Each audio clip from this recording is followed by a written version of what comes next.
Saludos estudiantes de la maestría en Derecho Penal. Esta es la sesión correspondiente a la semana 3 de actividades de la asignatura Teoría del Derecho Penal y el día de hoy vamos a hablar de un tema sumamente importante para la teoría del derecho penal, que es el relativo a los principios del derecho penal en un Estado social y democrático de derecho. ¿De qué va este tema cuando nos referimos específicamente al Estado social y democrático del derecho? Bueno, vamos a comenzar por especificar a qué se refieren los principios del derecho penal o qué debemos entender por principios del derecho penal. Tenemos aquí una definición que nos propone que se trata de presupuestos técnico-jurídicos que configuran la naturaleza, características, fundamentos, aplicación y ejecución del derecho penal. Estos principios constituyen los pilares sobre los que descansan las instituciones jurídico-penales. Estos pilares los tenemos también aquí enunciados, son los delitos, las penas, las medidas de seguridad y los criterios que inspiran las exigencias político-criminales, porque hay que tener presente que la política criminal ha pasado a ser parte importante de todo el sistema de justicia penal. Si bien podemos y de hecho debemos distinguirlos, es decir, el derecho penal tiene una naturaleza muy específica y la política criminal otra, porque forma parte de las políticas de gobierno. No obstante ello, la política criminal es una parte indispensable del sistema de justicia penal, puesto que va enfocada a todo lo que es la prevención. Y recuerden que la prevención del delito no solamente es un tema de actualidad, sino es una exigencia de la vida en sociedad. Es por ello que cobra tan especial relevancia.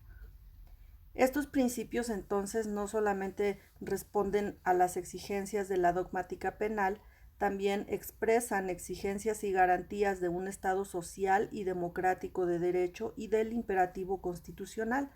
Es así que nos referimos no a cualquier tipo de Estado, no a cualquier connotación del Estado, sino específicamente al Estado social y democrático de derecho. Y este Estado social y democrático de derecho, por su naturaleza como ente soberano, por su propia naturaleza como Estado con unas características muy específicas, evidentemente tiene un contenido cuyos postulados o cuyas ideas generales, cuyos principios generales se plasman en el documento constitucional.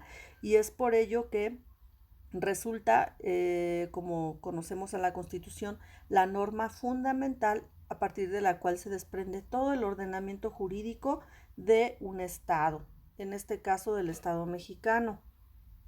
Estos principios entonces le dan al derecho penal valores muy específicos como son la dignidad de la persona, el desarrollo libre de la personalidad, el respeto a los derechos inherentes a la persona, el respeto a la ley y a los derechos de los demás.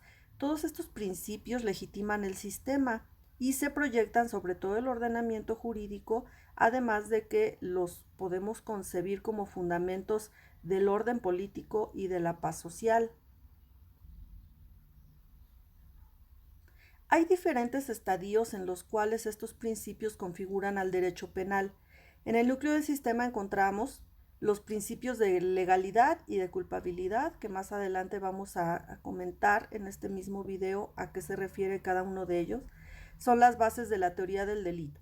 Y en las bases de la teoría de la ejecución de las penas encontramos principios como el de justicia penal y el de humanidad. Pero hay diferentes criterios de clasificación. Podemos ver, por ejemplo, aquí que tomando en consideración la naturaleza del derecho penal, encontramos el principio de intervención mínima y el principio del bien jurídico. Si tomamos el criterio de las características del derecho penal, encontramos el principio normativo, el coactivo, el teleológico, el tutelar y como un principio su carácter de derecho público. De acuerdo con este otro criterio, que es por los fundamentos del derecho penal, encontramos los principios de legalidad, el de concreción al hecho, el de seguridad jurídica, el de culpabilidad y el de necesidad de la pena.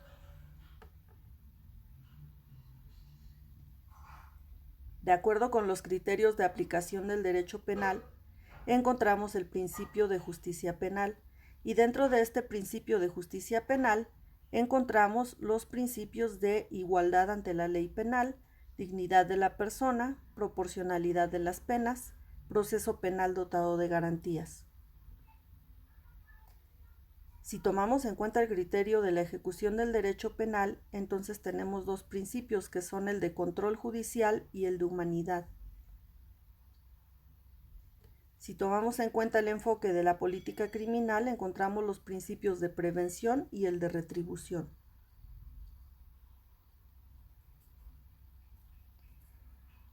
Existen autores que consideran que hay dos grandes categorías de estos principios penales. La primera de ellas se refiere a la naturaleza penal sustantiva, que tiene que ver, por supuesto, con el derecho sustantivo, cuya noción ustedes ya conocen. Aquí encontramos todos aquellos principios que constituyen la esencia del derecho penal. Y en el otro bloque, que es el de la naturaleza procesal adjetiva, encontramos todos los principios que regulan la aplicación de las normas penales. De aquí desprendemos entonces que algunos principios del derecho penal se encontrarán en la parte sustantiva o le darán sustento a la parte sustantiva del derecho penal, mientras que otros se aplican en la parte adjetiva o el proceso penal. Bueno, vamos a ir analizando algunos de estos principios, los más importantes. Como vimos, existen muchos y muy diversos criterios para clasificarlos. Pero sí, independientemente de la clasificación, encontramos notas muy especiales que tienen que ver justamente con la naturaleza de estos principios y que, como vamos a ver enseguida, se encuentran interrelacionados entre sí y a su vez le dan coherencia al sistema jurídico, ya sea en su parte adjetiva o en su parte sustantiva, y por supuesto están relacionados también con la norma fundamental o con la Constitución, que es en donde muchos de estos principios encuentran justamente su fundamento. El principio de intervención mínima, que es el primero del que vamos a hablar, se refiere a que el derecho penal solo tutela los derechos, libertades y deberes que resultan imprescindibles para la conservación del ordenamiento jurídico, frente a los ataques más intolerables que se realizan contra este ordenamiento jurídico. Esto significa entonces que el derecho penal debe ser la última instancia a la que acudan los ciudadanos, o bien el último recurso legal del Estado de Derecho para conseguir una sociedad democrática avanzada.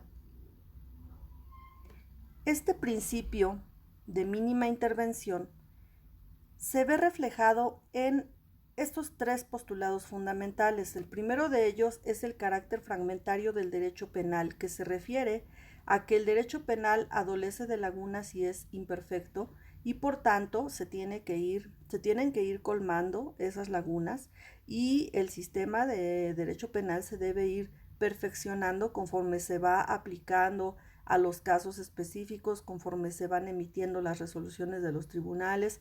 Y como ustedes saben, una forma de colmar este sistema jurídico es justamente a través de la jurisprudencia, mediante la actuación de los órganos jurisdiccionales más altos de nuestro país. El principio de ultima ratio se refiere a que el derecho penal solo debe intervenir en los casos de violaciones graves a los bienes jurídicos de particular relevancia.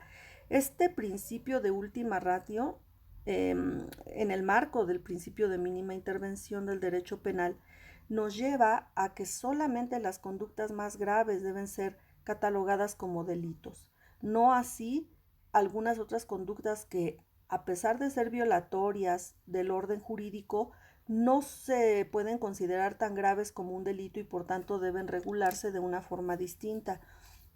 Aquí les quiero hacer una observación muy importante, porque en ocasiones vemos que se tiene la tendencia a tratar de tipificar como delito casi cualquier tipo de conducta. En muchas ocasiones el legislador comete este error, que es un error que atenta contra uno de los principios fundamentales del derecho penal, como lo es el principio de última ratio. ¿A qué me refiero con esto?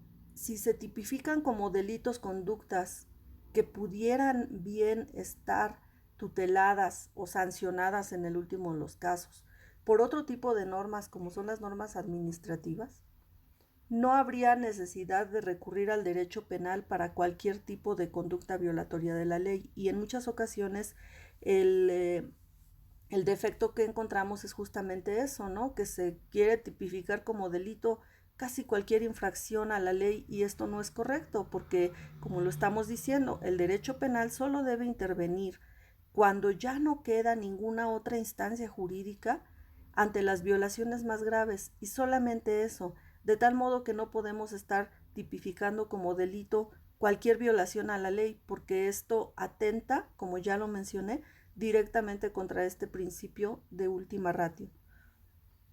Otro postulado fundamental de este principio de mínima intervención es la naturaleza accesoria del derecho penal, esto es, en virtud de la unidad del ordenamiento jurídico. ¿Qué significa? El ordenamiento jurídico es uno y es un sistema. Y dentro de ese sistema existen, como ya lo mencioné, algunas normas que no son de naturaleza penal, muchas normas de hecho, que no son de naturaleza penal y que también establecen sanciones para ciertas conductas violatorias de esas normas. El derecho penal viene a ser accesorio o es accesorio en ese sentido, es decir, en el sentido de que existen otras ramas del derecho que sancionan otras conductas ilícitas, pero evidentemente no estamos hablando de delitos, sino de infracciones administrativas o de simples hechos ilícitos. Recuerden que en la categoría de los hechos ilícitos algunos son delitos y otros tantos no lo son, porque el hecho ilícito simplemente lo concebimos como cualquier hecho que viola o vulnera una norma jurídica. Otro principio importantísimo en nuestro sistema jurídico es el principio de legalidad. Este principio de legalidad, que también se conoce como principio de reserva de ley, reza que la única fuente creadora de delitos, penas, medidas de seguridad y causas de agravantes, en su caso, es la ley. Las consecuencias de este principio de legalidad se concretan en un sistema de garantías criminal, penal, judicial y de ejecución de las normas jurídico-penales. Por ejemplo, en lo que hace a la garantía criminal encontramos este importante principio de nullum crimen sine lege, que significa que no puede existir un delito si éste no está tipificado en una ley. Esto exige entonces al menos estas tres cosas que vemos aquí. Primero, la existencia de una ley, que es la ley scripta o ley escrita, que sea además anterior al hecho, es decir, lex previa, y que contenga una descripción del hecho ciertamente determinado, es decir, lex certa.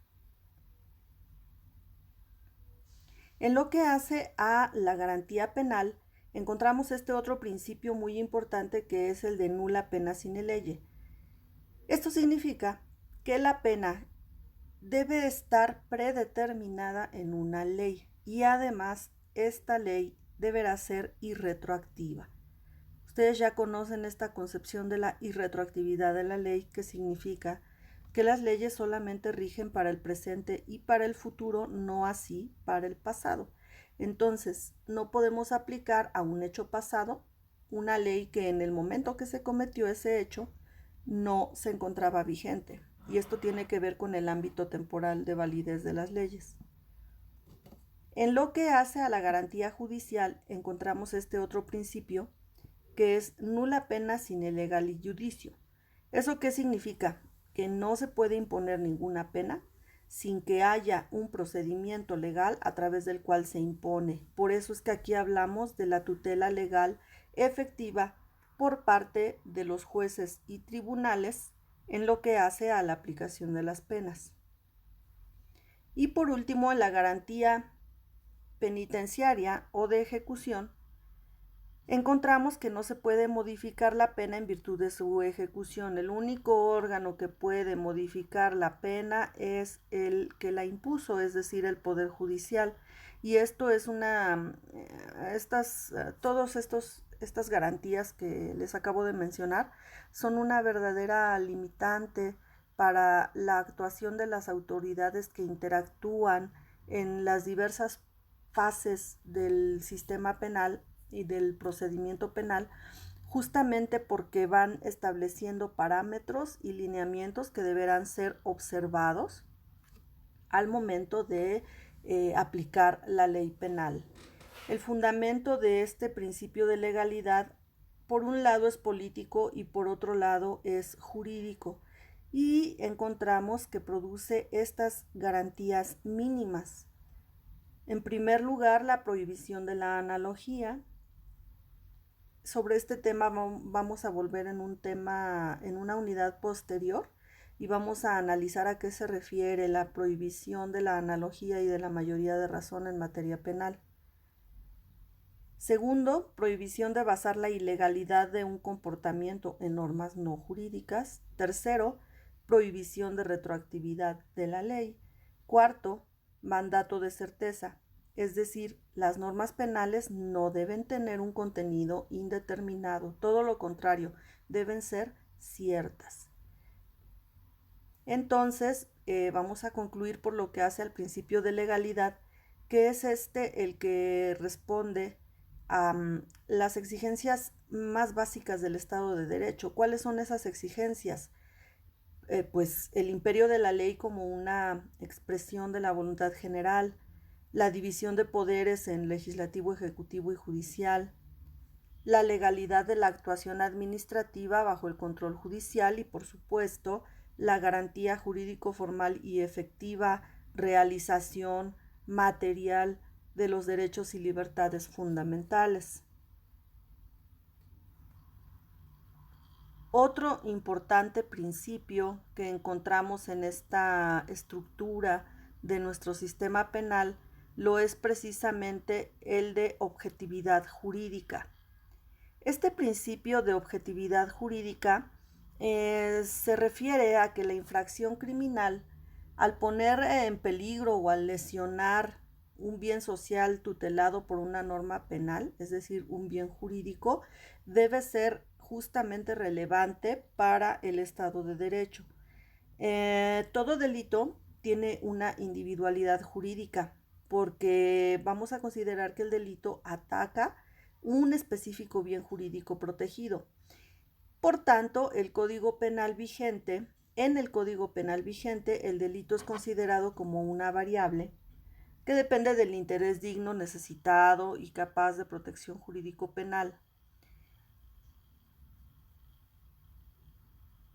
Este principio de objetividad jurídica nos lleva entonces a que el delito es una lesión efectiva o bien potencial, cuando hablamos de los delitos de tentativa, de un bien jurídico que se encuentra tutelado por la ley.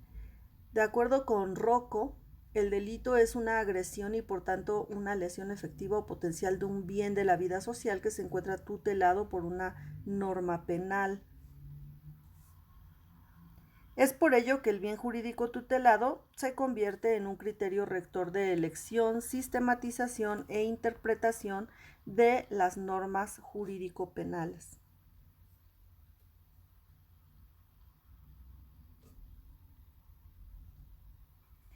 En el siguiente principio, que es el de objetividad material, vamos a considerar que el delito es un hecho material, comprobable y susceptible de prueba.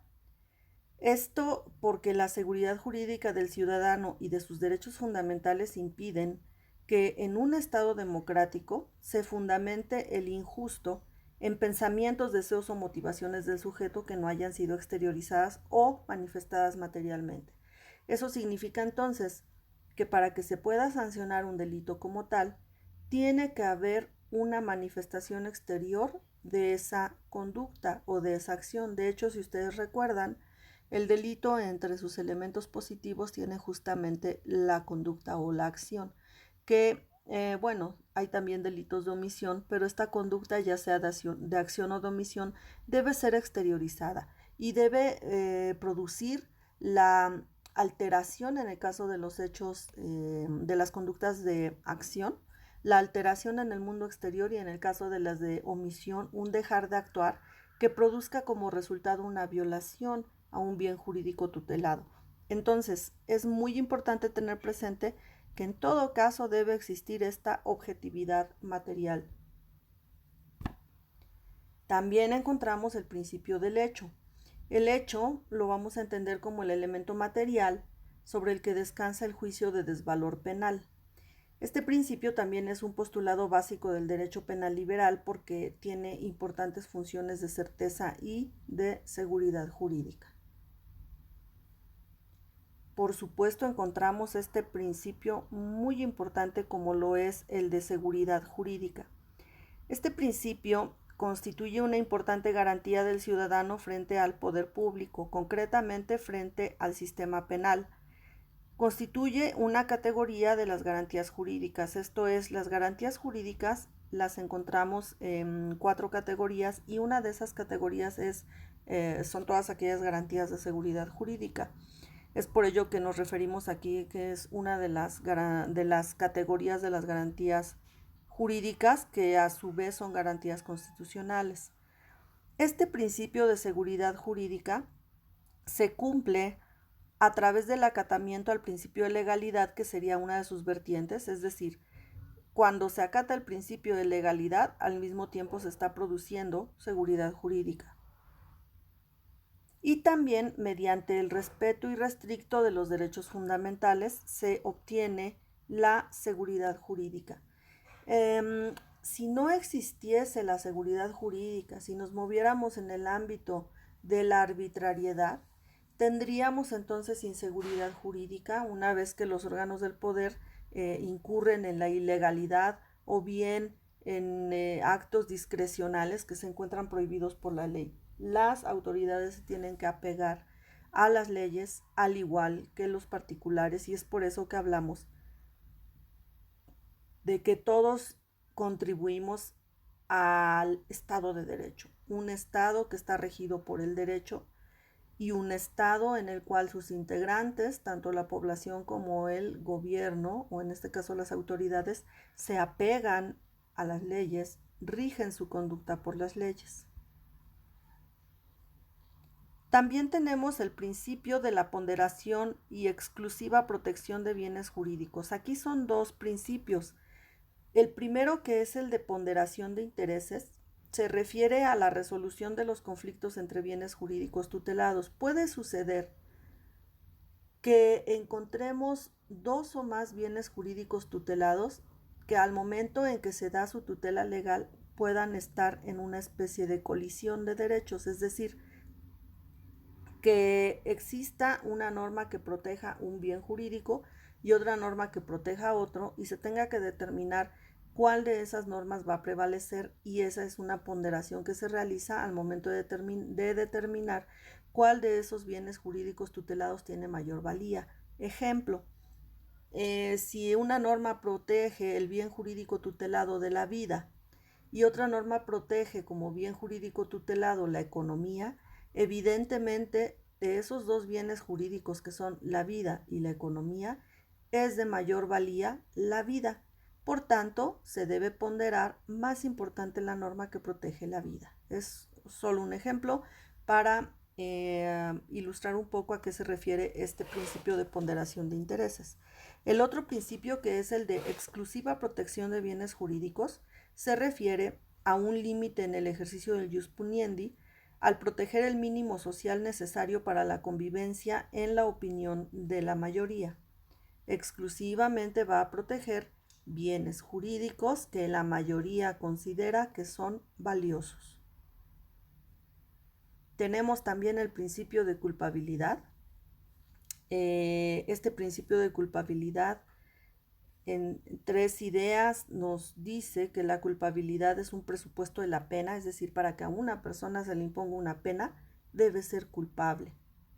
Segundo, determinar el quantum de la pena, es decir, ese elemento de la culpa, qué tan grave fue en su actuar y de ello desprender el tipo de pena que se le va a aplicar. Recuerden, comentábamos hace unos minutos, al momento en que se impone la pena bajo el principio de proporcionalidad, esa pena debe ser proporcional al delito que se cometió y también esa proporcionalidad dependerá del elemento de la culpabilidad. No se va a castigar de la misma manera o con la misma gravedad una conducta dolosa que una culposa, por ejemplo. Y también, tercero, reduce las formas de imputación. Bien, entonces, por lo que hace a este principio de culpabilidad, la culpabilidad la vamos a entender como un criterio de atribución del hecho delictivo a su autor para responsabilizarlo por el mismo. ¿Cómo se responsabiliza en el caso de los delitos dolosos? Pues si la persona quiso y buscó el resultado, evidentemente ahí está su grado de responsabilidad. Y en los delitos culposos, pues se le responsabiliza en virtud de que actuó con descuido o negligencia. El principio de proporcionalidad que les mencionaba también hace un momento se refiere a que la pena debe ser proporcional al delito. También es un límite para el jus puniendi. Y aquí vamos a considerar que la pena no debe ser mayor al daño que socialmente ha causado el delito. Es por eso que nuestra Constitución prohíbe las penas trascendentales y las penas inusitadas, porque, bueno, ustedes recordarán que con base en la historia del derecho penal ha habido etapas en las que verdaderamente se ha abusado de la pena, haciéndolas completamente inhumanas, haciéndolas trascendentales, haciéndolas atentatorias de la dignidad humana, y eso es lo que en la actualidad en un Estado social y democrático del derecho no puede ser concebido. El principio de humanidad, que también está relacionado con esto que les comentaba y que en términos generales se refiere al sistema de justicia penal, protegiendo intereses humanos, pero se ha enfocado sobre todo a las penas, porque durante mucho tiempo, como les acabo de mencionar, las penas fueron realmente inhumanas. Entonces, a partir de la humanización del derecho penal y, por supuesto, de las penas, se ha buscado que estas no sean inhumanas, que no atenten contra la dignidad de la persona, además de que se ha buscado descriminalizar ciertas conductas y se le ha apostado también a los sustitutivos penales, ¿no? En lugar de que encarcelemos a una persona, vamos a hacer, por ejemplo, que haga trabajo comunitario, y eso es mucho más útil que tenerla encerrada y tenerla inocuizada tal vez por una conducta que no amerita un castigo corporal de esa índole o de esa naturaleza, ¿no? Y por último, el principio de presunción de inocencia, que es muy importante y que se refiere en términos generales a que toda persona es inocente hasta que se demuestre lo contrario. En nuestro sistema jurídico, por desgracia, durante mucho tiempo ha sido lo contrario. Eres culpable hasta que acreditas que no tuviste una intervención en el hecho delictivo, ¿no? Si es que lo logras acreditar. Pero tenemos que ir cambiando esa idea, tenemos que actuar e interactuar todos los que de alguna manera somos agentes en el sistema de justicia penal, porque sea en realidad como lo reza este principio, que una persona se presuma inocente hasta que se acredite plena y absolutamente su intervención en el hecho delictivo. Y será hasta entonces cuando se le aplique la pena que corresponda de acuerdo con la ley. Si ustedes se dan cuenta, todos estos principios están interrelacionados. Independientemente de que sean sustantivos o adjetivos, el sistema de justicia penal tiene que fundamentarse en estos principios. Y todas las personas que son actores en este sistema deben velar por el cumplimiento de estos principios, y no solamente por exigencia constitucional, porque evidentemente así lo establece nuestra Constitución, sino porque de esa manera podemos privilegiar la existencia del Estado de Derecho, del que hablábamos hace unos momentos. Muy bien, pues esta es una visión general de los principios en los que se fundamenta el derecho penal en un Estado social y democrático de derecho. Yo soy la maestra Esmeralda Huitrón y me despido de ustedes hasta nuestro próximo video.